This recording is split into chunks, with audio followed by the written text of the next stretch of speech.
Hello. It's pretty late, that's why it's so dark.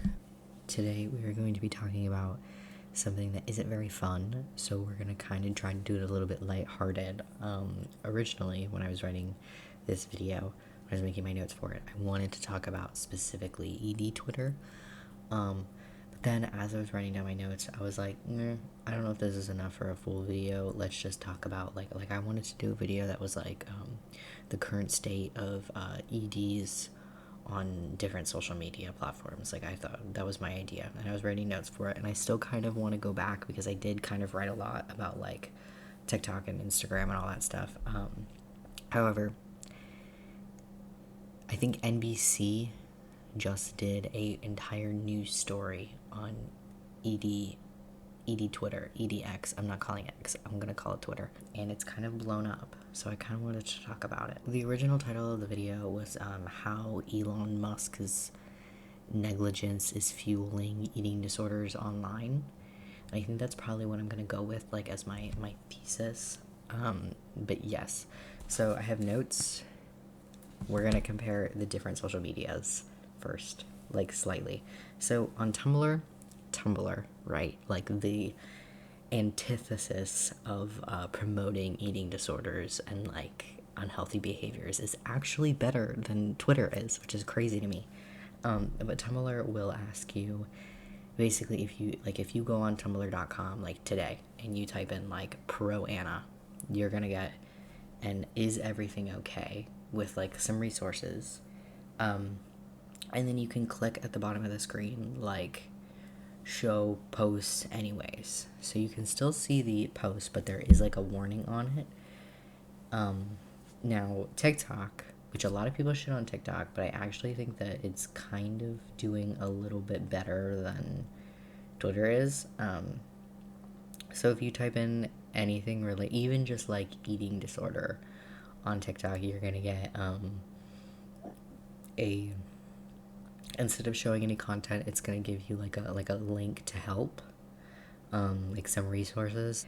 However, people with eating disorders have kind of like finagled their way around the algorithm, and they've been using like different phrases and different terms to get around the like the censorship.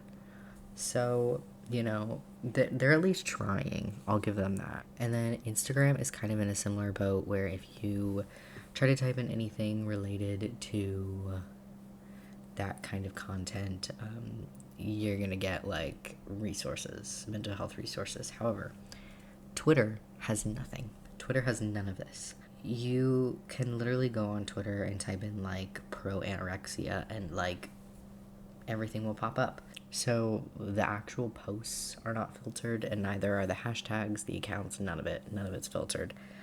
Now, recently, people have been kind of like discovering ED Twitter, and I think a big part of this has to do with Mr. Musk making likes privated. Like a month or two ago, there was a new X Twitter update that resulted in likes being privated, meaning you can't see them. Like when you click on the profile, you can't see like it'll be like media. It used to be like tweets, media, likes. You can't see the likes anymore. But also, whenever you get, so if you're following somebody who's liking content on your like recommendeds, because you have like the following tag, and then tab, and the recommended tab. If you are following somebody who's liking a certain type of content, their posts that they like will come up on your recommended tab. It used to be, if somebody liked something and it came up on your recommended tab, it would be like liked by, and it would have the user, kind of like how Instagram does. Twitter has gotten rid of that. So now, if you are following somebody who is liking that kind of content, it will pop up on your recommendeds tab. So people are finding this content through that, but then there's a recent influx of people will see that, and then they'll quote tweet it with like, yo, what the fuck, like shit like that. So it's just spreading even more. And it's crazy to me, people that think that quote tweeting is like a part of the solution. My solution is do not recommend. If you can figure out who it is, like get rid of them, like shit like that. Like I'm like not engage. That's my kind of stance on the whole thing. However, even if you go into your because you can on Twitter you can do like filterings. Even if you go on your filtering and you mute certain words and hashtags, like if I mute Twitter and like Anna and Mia, anorexia and bulimia and all that stuff, that's fine. But there are these things called circles, which was my big like new gripe with the situation. Circles, I've never been in a circle. I don't rock with it. I'm like old school. I've been on Twitter since 2014, so no. No thank you. I don't fuck with Grook either. But circles are basically just like groups of they're like communities. But the thing is that if you are following somebody who is in a community, you'll get the community post recommended to you. You can't block the community, right? So I used to get a lot of these like Twitter, like pro Anna groups. I would see their posts because it was recommended to me. But you can't block them. Like you can't mute them either. Like it's just like there. So there's like no fucking way to get rid of those posts unless if you want to go through every single one and be like do not recommend, do not recommend. But that's so fucking tedious. Like you shouldn't need to do that to not be seeing content that is promoting eating disorders online. Also, I did want to talk about there is a recent kind of, I mean it's been going on for years, but like people are finding out about it now. Influx of people finding out that a lot of people, not a lot, but like a couple, but they're allowed few people on Twitter will take plus sized content creators and post them like mocking them, being like this is what you shouldn't be. This is like, I bumped my mic. This is super fucked up. Even in like, because like I'll be honest, I've been on these communities. Like as a high schooler, as a middle schooler, I have been on Tumblr. I've been on that side of Tumblr. I've been on that side of Twitter. I have not been on that side of TikTok because like the thing about Twitter that's nice, it's very similar to how Tumblr was, but Twitter is more popular. So like with Tumblr, it was always nice because like you don't have to post pictures. You can just kind of like scream out to the void. TikTok, it's videos. That's very like personal. But with Twitter, you're literally just kind of talking. So it's not as like this is who I am. It's a little bit more anonymous. Or Tumblr was also that way, but there were less users on Tumblr. Twitter has a lot of people on it. And it's so easy to kind of get like sucked into these like groups and like cliques while you're on it, just because like, you know, everybody's supporting each other. That was sarcasm. But like they are not in a healthy way, but they're very supportive when it comes to supporting a decline in your mental health. But yeah, it's, I don't know. Anyways, Twitter has been around for years.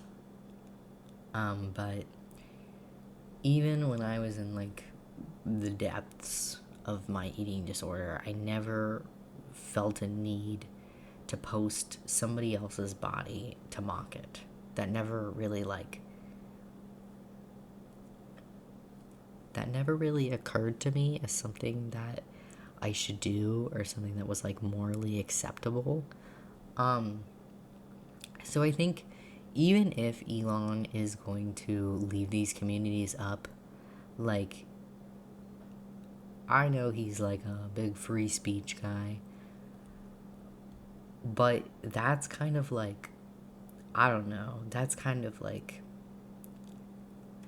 I feel like that's a whole nother level. Like involve like if you want to sit and you want to fester in your mental health issues, like that's your own choice. Nobody can like that's on you, dog. But if you repost others' pictures to shame them without like, I don't know, it just, I feel like there definitely has to be like some type of like harassment rule that like that violates, like there has to be some type of like guideline that goes against. There's no fucking way that that's like acceptable in any way. And I'm not saying like just criticizing people, I'm saying like it's just harassment at that point. But yeah, I do think that that is something worth noting. Another really big issue within this community is a lot of these people are minors, and a lot of them post. They're called body checks, but they're basically they're body checks. I don't know how else to say it. They're showing off how skinny they are, but a lot of these like girls are in like, they're in very like tight clothing, or like, you know, like it can get pretty like borderline, you know. So I just like, I don't understand how, I get it, like eating disorder communities pop up in any type of social media, and even if Elon does block certain terms on the platform, they're still gonna break through the cracks. But I do think that really like cracking down on the harassment that goes on ED Twitter, and also the body checking, just in general, but also like specifically the minors. That's like bad. Like that's. Anyways, I don't think I really need to explain why that's bad.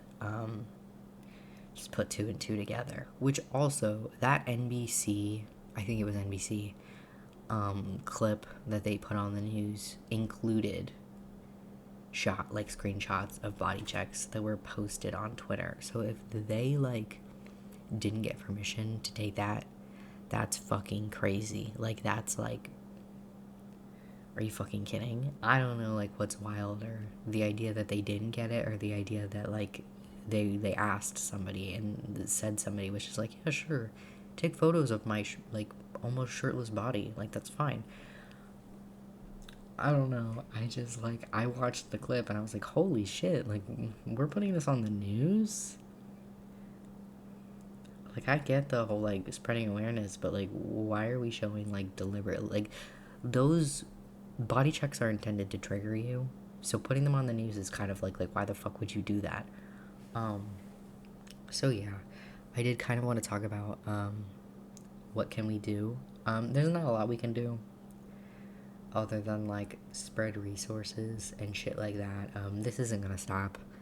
Um, I do think that the best thing to do right now is not engage. I don't think that we should be quote tweeting people. Like if you see a random ED tweet that like gets on your timeline on accident, I don't think that you should quote tweet it and like make fun of them. I think that you should just block them and move on.